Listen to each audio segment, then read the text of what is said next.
Channel A1-এর staff reporter Mohammad Rifayet Ishtiaq Hriday, যিনি দীর্ঘদিন ধরে নিজ এলাকায় সাহসিকতা এবং পেশাদারিত্বের সাথে দায়িত্ব পালন করে আসছেন, তাকে হেয় প্রতিপন্ন করতে একটি চক্রান্ত চলছে। সম্প্রতি তার প্রতি ঈর্ষান্বিত হয়ে সম্মান ক্ষুণ্ণ করার অসৎ উদ্দেশ্যে সামাজিক যোগাযোগ মাধ্যমে দুটি মিথ্যা বানোয়াট এবং ভিত্তিহীন ভিডিও অপপ্রচার করা হয়েছে।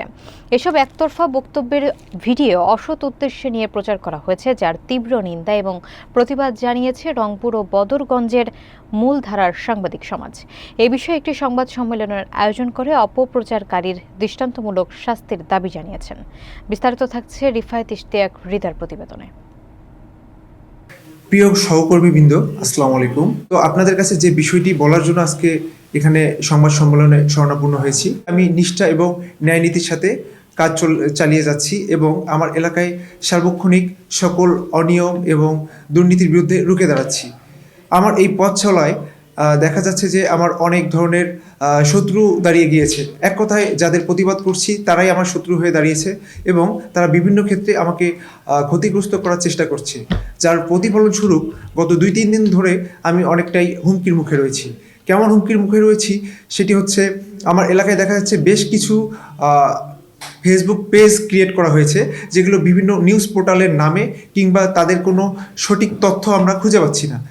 কোনো কতিপয় ব্যক্তি যারা আসলে প্রকৃত অর্থে সাংবাদিকতায় নেই কিংবা গণমাধ্যমে নেই, তারা কিন্তু এই পেজগুলোকে অ্যাডমিন হিসেবে চালাচ্ছে এবং নিজেকে সাংবাদিকতা পরিচয় দিচ্ছে।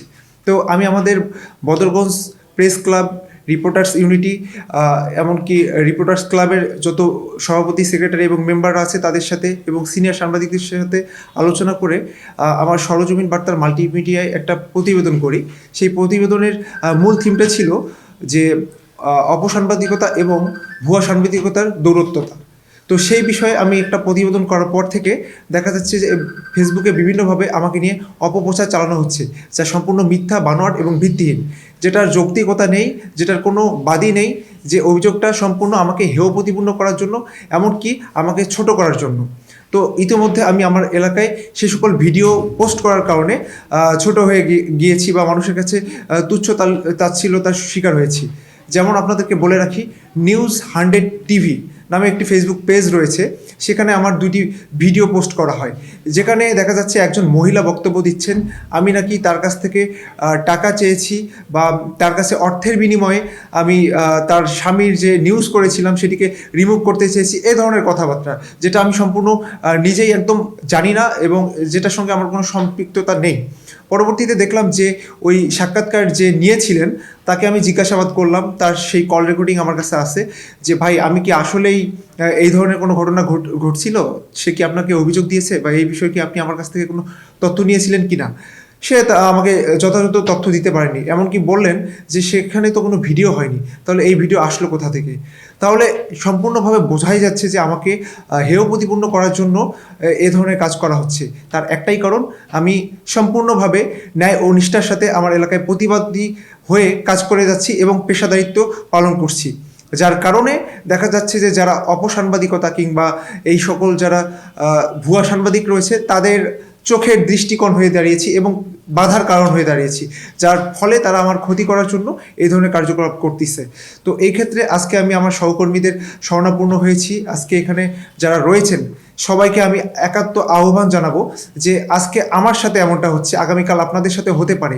এ সকল ভুয়া সাংবাদিক কিংবা যে ভুয়া পেজগুলো রয়েছে, যারা যেভাবে অপপ্রচার চালাচ্ছে, তাদেরকে এখন যদি আমরা শক্ত হাতে নির্মূল করতে না পারি, তাহলে ভবিষ্যতে আমরা যারা মূলধারায় সাংবাদিকতা করি বা মূলধারায় যারা আমরা কাজ করে যাচ্ছি মাঠ পর্যায়ে, তারা কিন্তু ব্যাপক ক্ষতিগ্রস্ত হতে যাব। সর্বশেষ একটা কথাই বলতে চাই, সেটি হচ্ছে এখন পর্যন্ত আমাকে বিভিন্নভাবে থামিয়ে দেওয়ার জন্য বা দমিয়ে রাখার জন্য অনেকভাবে চেষ্টা করা হয়ে গেছে। কখনো রাজনৈতিক ট্যাগ দেওয়া হচ্ছে, সেটা বিভিন্ন পন্থায়। কখনো আমাকে আওয়ামী লীগ হিসেবে ঘোষিত করা হচ্ছে, কখনো আমাকে জামাত হিসেবে ঘোষিত করা হচ্ছে, আবার কখনো বিএনপির দোসর হিসেবে ঘোষিত করা হচ্ছে। মূলত আমি মাঠ পর্যায়ে যেটা সঠিক বস্তুনিষ্ঠ তথ্য, সেটাকে নিয়েই কাজ করছি, সেটার সংবাদটাই তুলে ধরার চেষ্টা করতেছি। সঠিক তথ্যটা তুলে ধরার কারণে যাদের আজকে স্বার্থের ঘাটতি হচ্ছে, যে সকল নেতারা আজকে দেখা যাচ্ছে যে তাদের বিপরীতে চলে যাচ্ছে, জনগণ, সাধারণ মানুষজন তাদের বিপরীতে কথা বলছে, তারা ভাবতেছে আমি অন্যদের এজেন্ডা। কিন্তু আমি তো আমার কর্ম করে যাচ্ছি, আমি তো কারো এজেন্ডা বাস্তবায়ন করছি না, আমি আমার পেশাদারিত্ব পালন করছি। এখন মানুষ যদি আপনাদের বিপরীতে কথা বলে, সেখানে তো আমার করার কিছু নাই। মানুষের ভালোবাসা অর্জন করেন। আপনারা সাংবাদিকদেরকে শত্রুও মনে করতে হবে না, বন্ধুও মনে করতে হবে না, কারণ আমরা যেটা ঘটে যায়, যেটা সত্য বস্তুনিষ্ঠ, সেটাকেই আমরা তুলে ধরার চেষ্টা করি। তাই সবাইকে বলবো, আমাদের সাথে শত্রুতা নয়, বরং আমাদের সাথে আপনারা এমনভাবেই চলেন যেন আমরা আপনাদের সঠিক তথ্যটা তুলি, ভালো বিষয়গুলো তুলে ধরতে পারি। আপনারা অন্যায় থেকে বিরত থাকুন, এই আহ্বান জানাবো। হ্যাঁ, এই বিষয়ে আমি প্রচণ্ড লেভেলের নিরাপত্তাহীনতায় রয়েছি এবং আমি ইতিমধ্যে আইনি প্রসেসিং চলছে। কোর্টে আমার একটা লিগ্যাল নোটিশের প্রসেসিং হচ্ছে, যেটা আগামী 2 দিনের মধ্যে হয়তো বা তার এগেনস্টে চলে যাবে।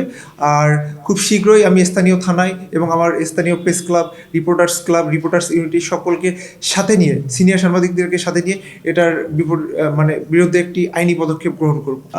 যে করতেছে নিউজ 100 টিভি, যেটা আর কি, সেই পেজটি চালায়, ওর অ্যাডমিনের নাম হচ্ছে তুফান। তো বিগতকালে লোক মারফতে আমি জানতে পারি ওই ছেলেটা একটি কাপড়ের দোকানে কর্মচারী হিসেবে কাজ করত, পরবর্তীতে বিয়ের বাড়ির ভিডিও করতো, সে ক্যামেরাম্যান হিসেবে কাজ করত। বর্তমানে সে কিছু সাংবাদিকদের ছায়াতলে থেকে নিজেকে সাংবাদিক প্রচার করছে। সে আদৌ সাংবাদিক কিনা, তার কোনো বৈধতা আছে কিনা বা সঠিক শিক্ষাগত যোগ্যতা আছে কিনা, সে সম্পর্কে আমরা সঠিক তথ্য জানি না, বা তাকে চ্যালেঞ্জ করা হলো সেটা সে দেখাতে পারেনি। এই বিষয়ে হঠাৎ লাগার কারণ আপনাদেরকে ইতিমধ্যে আমি জানিয়েছি। গত 2 দিন আগে কিন্তু আমি ভুয়া সাংবাদিকতা এবং অপসাংবাদিকতা, দৌরত্বতা নিয়ে একটা প্রতিবেদন করেছিলাম আমার সরেজমিন বার্তার মাল্টিমিডিয়াতে। সেটার কারণে দেখা যাচ্ছে যে মানুষ জাগ্রত হয়েছে এবং মানুষ সচেতন হয়েছে এবং এ সকল অপসাংবাদিকতা এবং ভুয়া সাংবাদিকদেরকে তারা আইডেন্টিফাই করতে পেরেছে এবং মার্কিং করছে, তাদেরকে তারা প্রশ্রয় দিচ্ছে না। এতে করে অনেকেই সুবিধা বঞ্চিত হচ্ছে, বিধায় আমার বিরুদ্ধে এই ধরনের অপপ্রচার এবং আমাকে বিপদগ্রস্ত করার চেষ্টা করা হচ্ছে।